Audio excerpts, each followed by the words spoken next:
Hello, this is Stephen from Share Navigator. I'm just going to talk you through one of our option trades we did recently, and you can see it was a bull put spread. So you can see starting off, I'm going to just go through the Excel spreadsheet here. This is our profit and loss statement. We'll go through the spreadsheet and then we'll talk about it on the Interactive Brokers platform. So I'm going to bring you into the web trader and show you how you could place this trade here. So first things first, two trades. It's a bull put spread. Um, and we sold 10 contracts of the SPY $196 put. So that's the first trade. That's actually the bullish part of the trade. So that's telling us that, we make profit when the shares stay above 196. And then we put in a bit of cover just below it here. We bought the 195 put. So we've said, well, look, if things break down, we don't want to be on the hook for any more than the difference between the two strikes here, which is $1 minus the credit received. Okay, so we bought then 10 contracts of the SPY 195 put. Now the premium we received for selling the put was 98 cents, and the premium that we paid out to insure ourselves underneath it at 195 worked out after trading commissions. These are, guys, I'll show you in the web trader now in a minute, is about 88 cents. And the expiry date is April the 17th. So then we go in here to our what if scenario. And we're saying here as well, what if the share price come expiry Friday, the 17th of April, finished at 190? What would that mean for us? All right. Well, the first thing is we put in all the information that we know. Well, we know that we sold the 196 put and we got 98 cents in. We know that.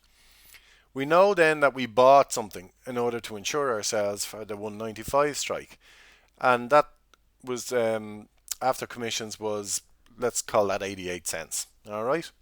So the next thing we got to do is figure out, well, what will the value of those two options be on expiry Friday, which is April the 17th?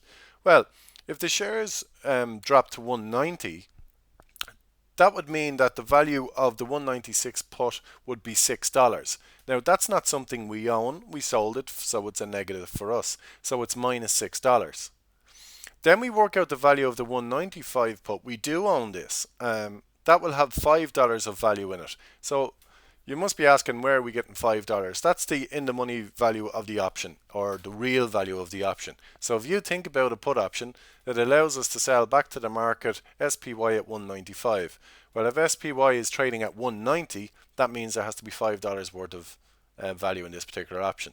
So you can see here, if we add those four columns up, we get a profit and loss per share of around 90 cents. So we would lose 90 cents per share there. And per contract, because options are bought and sold in contracts, one contract controls 100 shares, it will be a loss of $89. Now, we sold 10 contracts, so we would lose $900 in that particular scenario. Now, over here you can see the share price when we placed this trade of SPY was 204.78. All right. So in order for that to drop down 190 in the space of 3 weeks, it's only a 21-day trade. Would be a pretty big ask. The SPY, even in the worst times during the crash, didn't kind of crash by that much in a month. It's a fairly outside chance that would happen. So that's an unlikely scenario, but it could happen.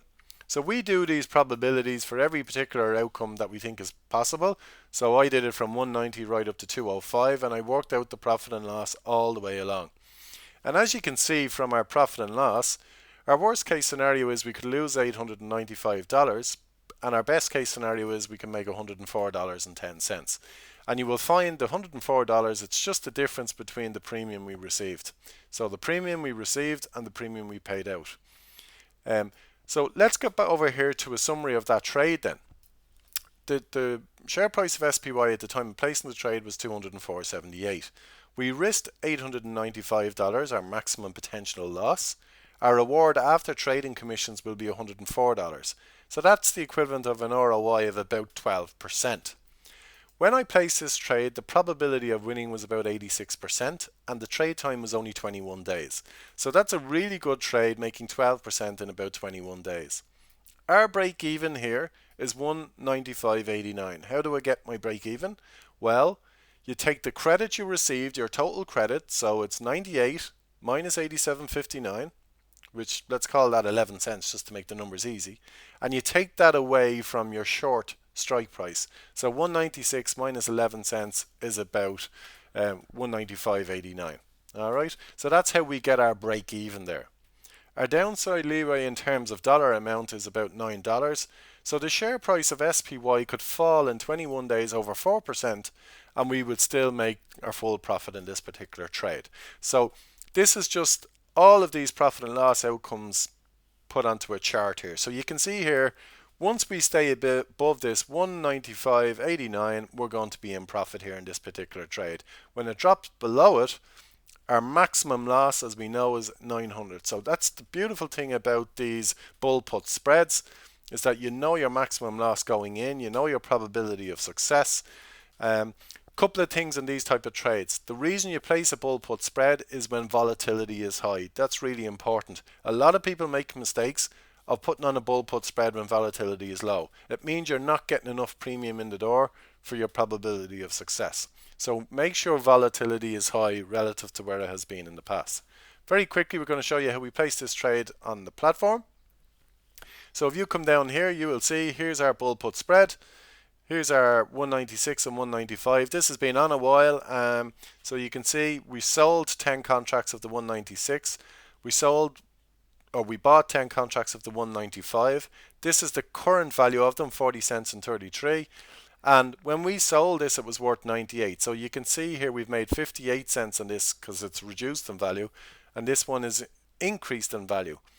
In terms of overall profit and loss, on one side of the trade we're up $580, on the other side we're down 546. So at the moment we're in $34 of profit after a week in this particular trade, which is pretty good, and we've still got another 2 weeks to run with a high probability of success. If you wanted to place that trade now, let's imagine you were placing that trade now, just click on order management. We click on an option trade. The strategy here, we're going to create a spread trade, and it's a vertical strategy. So you would just type in the underlying, which is SPY. And we know that we're going to sell the April 17th 196 put. We chose this expiry, and we know it's a put. Now the ratio was 1:1. This is important. We can change the quantity if we want, but we know that the ratio is 1:1 here. All right. The other, my apologies, this didn't format. We're going to do that now. So we've changed that to 196, and you can see this is automatically going to bring this down to 196.50. So we're going to buy now the one in underneath it, and this turns it into a credit spread. It's a credit spread now. All right. So at the moment, we've just got one contract on this. If you wanted to change that to 10, you just type in 10, and you can see the net price at the moment is 7. So if you think about it, you're selling this one at the bid, which is 40, and you're buying the next one at the ask, which is 33. The difference between the two is 7. So you'd want a net credit of 7 on this. All right. You click on preview order. This is your last chance saloon. Are you sure you want to do a credit spread? That's 10 SPY for these two trades here at a limit price of 7 cents. If you're sure on that, you click submit order and it goes in. Simple as that. Okay guys, hope you enjoyed that video. I know it's about 9 minutes long, a lot of information in it.